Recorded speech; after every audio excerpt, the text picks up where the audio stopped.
Assalamualaikum warahmatullahi wabarakatuh.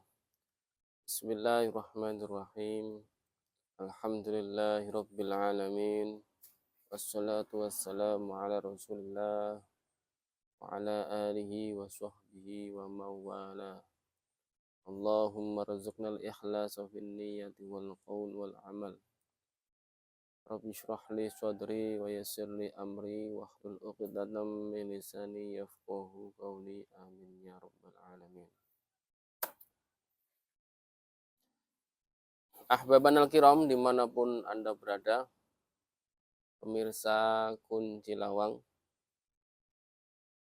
ada sebuah cerita dari seorang ulama terkemuka di zaman tabi'in tabi'in. Beliau bernama Abdullah bin Mubarak.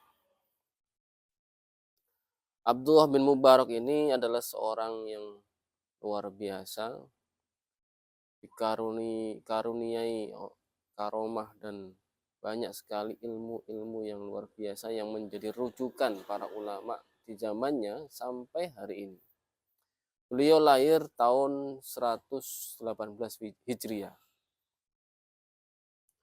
Dan karena luar biasanya, akhirnya dia membuka rahasianya. Yaitu apa? Yaitu dari seorang ayahnya yang luar biasa. Beliau bercerita bahwa ayahnya ini dahulu adalah seorang hamba sahaya, yaitu Mubarak. Ayahnya bernama Mubarak. Mubarak ini adalah seorang hamba sahaya yang dipekerjakan di kebun delima oleh tuannya. Bertahun-tahun menjaganya, merawatnya, dan menjaganya sampai suatu ketika datanglah tuannya ke kebunnya tersebut. Kemudian Mubarak ini diperintahkan untuk mengambil buah delima untuk mencicipinya. Ketika dikasihkan Mubarak buah delima kepada tuannya, ternyata buah delima itu yang diberikan Mubarak rasanya masam.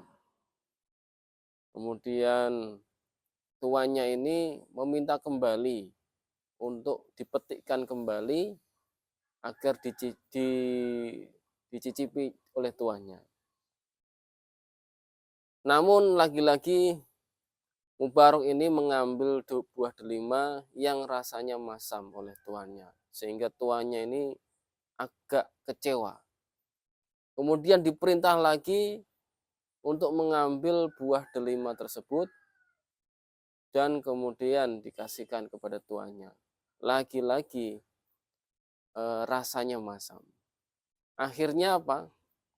Tuannya ini marah. Wahai Mubarak, bertahun-tahun aku tugaskan kamu menjaga kebun buah delima ini. Tidak tahukah kamu bagaimana buah delima yang manis? Tidak tahu, Tuan. Lalu apa yang kamu lakukan di sini?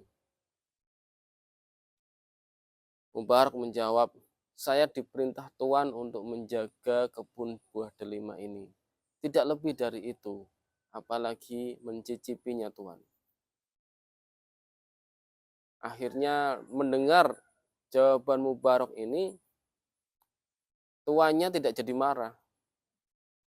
Justru malah terkesima dengan jawabannya. Karena apa? Bertahun-tahun tuannya ini akhirnya mengetahui bahwa kejujurannya Mubarak dan tanggung jawab dari tugasnya ini benar-benar dilakukan dan kejujur dalam hal menjaga tugasnya. Akhirnya tuannya ini justru malah meminta pendapat karena Mubarak tadi benar-benar seorang hamba saya yang sholih, yang jujur, yang terpercaya. Akhirnya tuannya tadi meminta pendapat akan putrinya yang sudah dipinang banyak orang, ya, yang belum menikah.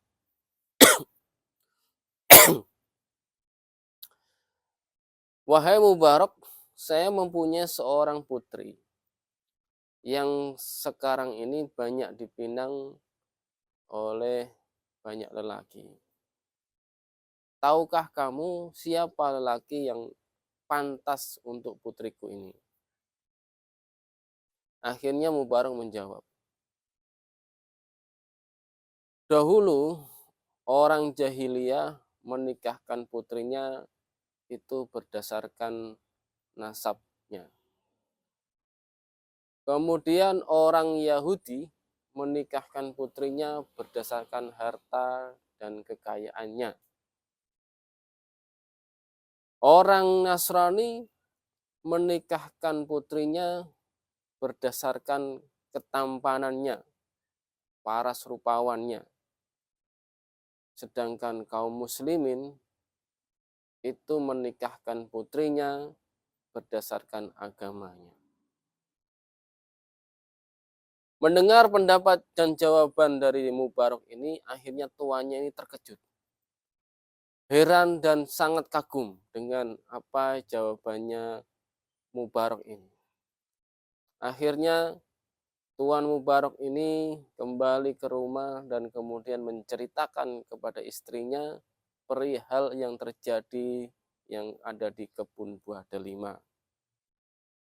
Lalu setelah diceritakan dan berdiskusi penuh dan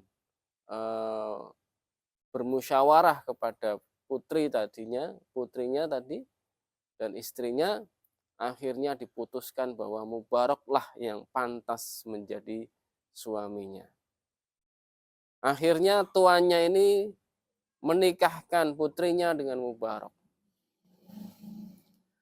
Dengan penuh keberkahan ini, akhirnya lahirlah Abdullah bin Mubarak yang menjadi seorang ulama yang luar biasa di zaman tabi'in dan sampai hari ini ilmunya terus menjadi rujukan oleh para ulama. Jadi itu tuan-tuan, nah, dimanapun Anda berada, tuan dan puan, teman-teman, Mas dan Mbak Yu, bahwa ketika kita diamanai oleh seseorang untuk menjaga sebuah kebun, maka kita sebaiknya menjaganya saja, tidak perlu mencicipinya. Ketika kita mencicipinya harus meminta izin kepada yang punya, karena itu bukan punya kita, apalagi memakannya seperti itu. Sehingga jadi Mubarak ini benar-benar menjaga perutnya dari makanan yang haram. Walaupun itu kebun yang sudah disuruh tuannya untuk menjaganya, tetapi buah itu pun belum menjadi miliknya. Sehingga apa? Beliau tidak pernah makan sedikit pun oleh buah delima itu. Jadi Mubarak ini luar biasa. Sehingga hasilnya apa? Menjadi anak yang luar biasa, ulama solih, ya, tawadhu, yang ilmu kalam, akidah Asy'ariyah Maturidiyah, dan Masya Allah akidah Ahlussunnah wal Jamaah, akidah tanjih Allah ada tanpa tempat, tanpa arah. Inilah sebuah kisah di mana seseorang diberikan amanah yang tidak pernah makan sedikit pun dari kebun tuannya tadi oleh seorang hamba sahaya. Hamba sahaya adalah budak, ya. Jadi kalau dulu masih ada budak. Oke, gitu dulu teman-teman cerita dari kisah ini, dan kisah ini sebenarnya ada di buku yang ditulis oleh teman saya namanya Muhammad Ainur. Dan deskripsi bisa dicek di deskripsi ini, bisa langsung dibeli di Tokopedia yang ada di bawah ini yang di deskripsi ya. Nama bukunya adalah Susu dan Delima. Untuk lain waktu nanti saya akan ceritakan kisah dari susu itu. Ya, ini adalah kisah dari buah delima yang diambil dari kisah seorang ayah dari seorang anak yang soleh, ulama terkemuka Ahlussunnah wal Jamaah, yaitu Abdullah bin Mubarak. Nama ayahnya yang diceritakan adalah Mubarak. Demikian dari saya. Wallahul muwafiq ila aqwamit thoriq. Wassalamualaikum warahmatullahi wabarakatuh.